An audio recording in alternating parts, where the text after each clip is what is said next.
యేసుక్రీస్తు నామంలో పరిశుద్ధాత్మ ఆశీర్వాదం చూస్తున్న ప్రతి ఒక్కరికి హృదయపూర్వక వందనాలు తెలియజేస్తూ ఉన్నాను. ప్రతిరోజు కూడా ఉదయం లేవగానే ప్రార్థన చేసుకోవాలి, వాక్యాన్ని మనము ధ్యానించుకోవాలి, పరిశుద్ధాత్మ ఆశీర్వాదం పొందుకోవాలి. ఈరోజు వాక్య భాగమును మనము ధ్యానించుకుందాం. ఎఫెసీయులకు రాసిన పత్రిక 6వ అధ్యాయము 23వ వచనము. ప్రభువైన యేసుక్రీస్తు నుండి సమాధానము, విశ్వాసముతో కూడిన ప్రేమయు సహోదరులకు కలుగునుగాక. ఇక్కడ వాక్యమును మనము మరొక్కసారి మనము విందాం. ప్రభువైన యేసుక్రీస్తు నుండి సమాధానము, విశ్వాసము, ప్రేమ, ఈ 3 విషయాలను మనం ఈరోజు జ్ఞాపకం చేసుకుందాం. మన జీవితంలో యేసు ప్రభు నమ్మిన ప్రతి ఒక్కరిలో ఉండవలసింది ప్రేమ ఉండాలి, విశ్వాసం ఉండాలి, సమాధానం ఉండాలి. ఇవి 3 చాలా అవసరం. ఇవి ఈ 3 ఒక్కటి లేకపోయినా దేవునిలో నీవు లేనట్లే. దేవునితో నీవు నిజంగా ఉన్నట్లయితే ఖచ్చితంగా వారిలో విశ్వాసము, ప్రేమ, సమాధానం. చూడండి, ఎక్కడైనా క్రైస్తవ బిడ్డలలో జాలి, దయ, ప్రేమ ఎక్కువగా ఉంటాయి. మొన్నటి కాలంలో నేను ఒక 1 వారం రోజుల క్రితము ఒక హాస్పిటల్కి వెళ్ళాను. అక్కడ ఒకళ్ళు చూడటానికని వెళ్ళాను. చూసి తిరిగి వస్తామనేసి బయటకు వస్తుంటే ఒక వృద్ధురాలు తన పక్కన తన కుమారుడు ఉన్నాడు. ఆమెను ఆ చైర్లో కూర్చోబెట్టలేకపోతున్నాడు. ఆమె ఒక్కడు లేపలేకపోతున్నాడు. నేను అప్పుడే అక్కడ పేషెంట్ ఒకళ్ళకి ప్రేయర్ చేసి వస్తున్నాను. చూసి గబగబా వెళ్ళి ఆమె 2 చేతులతో నేను ఆమె 2 భుజాల చేతులతో లేపి ఆమెని అతను ఒకవైపు నేను ఒకవైపు పట్టు కూర్చోబెట్టాను. ఆమెను కూర్చోబెట్టి శారీ సెట్ చేసి కాళ్ళ చెప్పులు ఎక్కడో పడిపోయినాయి. ఆ చెప్పులు 2 తీసుకొచ్చాను. 2 తెచ్చి ఆమె కాళ్ళకు తొడిగాను. కాళ్ళకు తొడిగేసి నా చేతిలో కర్చీఫ్ ఉంటే ఆమె కాళ్ళకి అంత దుమ్ము ఉంటే ఆ దుమ్మంతా కూడా దులిపి చెప్పులు వేసేసాను. ఆయన అలాగే చూస్తున్నాడు, నన్ను చూసి అంటున్నాడు. ఆయన చాలా పెద్ద బొట్టు పెట్టుకున్నాడు. ఆమెకు బొట్టు పెట్టుకున్నాడు, చాలా పెద్ద బొట్టు పెట్టుకుని ఆయన అలాగే చూస్తున్నాడు. చూసి, అమ్మా, నువ్వు యేసుప్రభు నమ్ముకున్నారా మీరు అనేసి అంటే, అవునయ్యా అని నేను అన్నాను. అందుకే ఈ ప్రేమ, యేసుప్రభు నమ్ముకున్న వాళ్ళని ఈ ప్రేమ ఉంటుంది, అందరిలో ఈ ప్రేమ ఉండదు. ఇంతమంది ఇక్కడ ఉన్నారు, మా అమ్మగారిని లేపుతుంటే ఎవరు కూడా రాలేదు.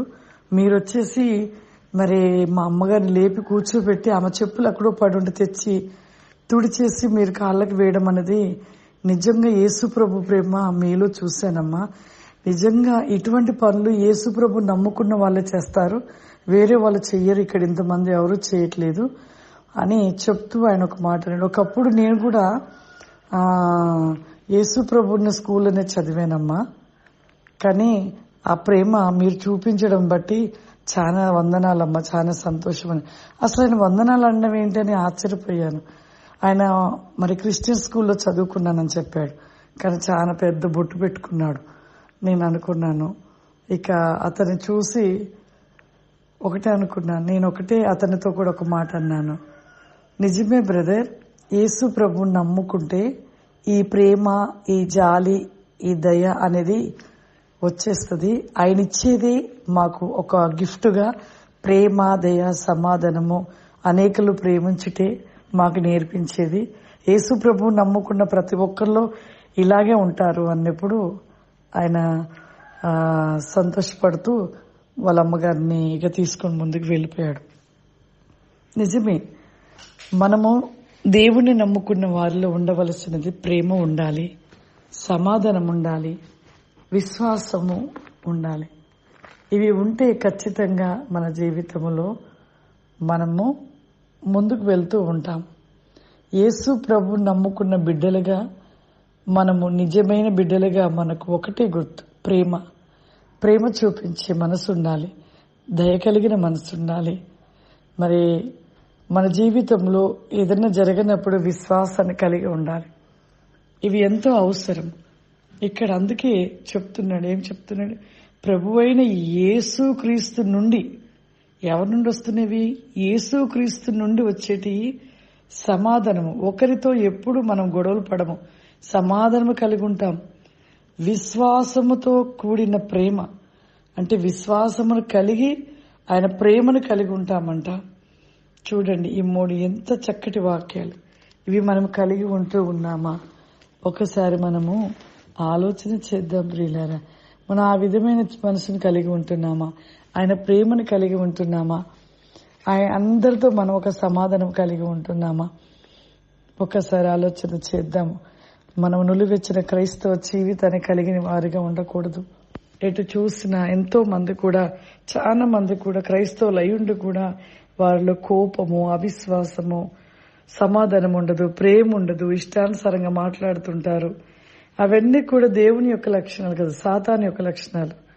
దేవుని యొక్క స్వరూపము, దేవుని యొక్క లక్షణాలు ప్రేమ, సమాధానము, విశ్వాసమును కలిగి ఉంటారు. ఇవన్నీ కూడా దేవుని యొక్క లక్షణాలు. దేవునిని కలిగిన వారికి ఉంటవి. దేవుని కలిగి లేని వారికి, వారు దేవుని నమ్మినట్టుగా నమ్మి నిలువెచ్చిన జీవితాన్ని కలిగి ఉంటూ కోపము, ఆవేదన, ఆవేశము, తొందరపాటు, విశ్వాసం ఉండదు, త్వరపడుతూనే ఉంటారు. ఇవన్నీ కూడా సాతాను యొక్క లక్షణాలు. నువ్వు నిజంగా దేవుని నమ్ముకుని యేసుక్రీస్తు ప్రభుని అంగీకరించి నమ్మి నువ్వు రక్షణ తీసుకున్న వాడివైతే ఖచ్చితంగా నీలో ప్రేమ, సమాధానము, విశ్వాసము నిలిచి ఉండాలి. ఇవి నీవు నిలిచి ఉన్నట్లయితే ఖచ్చితంగా నువ్వు దేవుని బిడ్డగా ముద్రించబడతావు ప్రియులారా. దేవుని బిడ్డగా నువ్వు ముద్రించబడి ఆశీర్వదించబడతావు. అట్టి రీతిగా ప్రతి ఒక్కరు కూడా ప్రేమ, సమాధానము, విశ్వాసాన్ని కలిగి ఉండాలి. అందరు కళ్ళు మూసుకున్నట్లయితే, సర్వశక్తివంతుడ దయగల తండ్రి, నీకు వందనాలు చెల్లిస్తున్న ప్రభా, ఈ దినము ప్రభా దేవా, పరిశుద్ధాత్మ ఆశీర్వాదంను చూస్తున్న ప్రతి ఒక్కరి వేకముగా నాయన మీ ఆశీర్వాదాన్ని గ్లోరీ కామ్ ది గోబాసి లిదివాసి కామ్ ది ఫౌరిమ్ ప్రతి ఒక్కరిని మీరు దీవించి ఆశీర్వదించండి ప్రభా. వెన్ మై హోలీ స్పిరిట్ దబాకేంద్రీలి స్టెల్కి ఫౌరిమ్ ఐకెనికో మీడి షిలాసిమి దయచేమర్స్తున్నాను తండ్రి. ఆమేన్. God bless you.